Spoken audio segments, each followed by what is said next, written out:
Yeah. Because I remember what I'm doing. So, recently, I'm sorry that we haven't been able to make a lot of more videos, but recently I just went to West Virginia, and, I went to Washington, D.C., and it was, like, really cool, and, like, Saeed couldn't come with me, but she stayed here and had fun, with peanut butter and Pixie. Oh, yeah. Yeah, so, it was great. Just tell the story. Just, okay, so anyways, love Saeed, love you, bro. Anyways, so I went to Washington, D.C.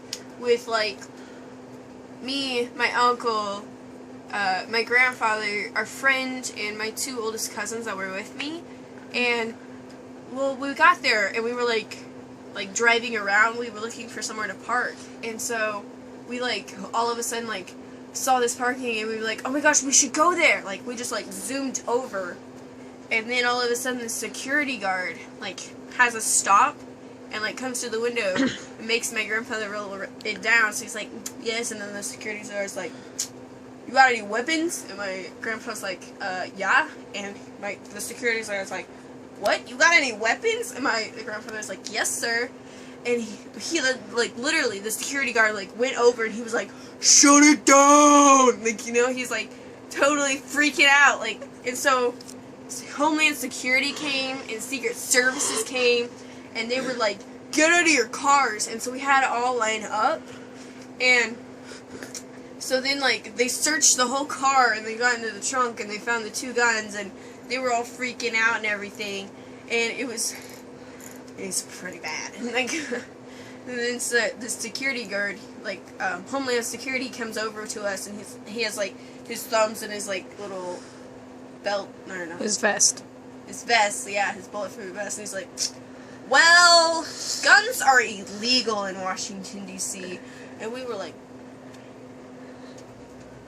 and so, it was, like, really, really, yeah, and so, they finally, like, took the guns, and they escorted us out of Washington, D.C., and they were like, since my grandfather had a license for him, and we participated, we didn't, like, no! And run off and, like, dunk down or something, you know, we, like, did what we were supposed to. They didn't ticket us or take anybody to jail. My uncle actually said if my grandpa did go to jail, they would just set up bail in 12 hours. That would give us enough time to visit Washington, D.C., so, you know. Anyways, so we just, like, went and parked at an airport, and then took the subway back to Washington, D.C., and that same cop car and same police officers were actually following us around, you know, like, you would see them pass us, like, 1,000 times, and I went and I took a selfie with the White House, and the same cop car, like, photo-bombed me in the background, and I was like, yeah, bro, I love it. Anyways, so yeah, I had, like, a great time, and met some officers, and some crap.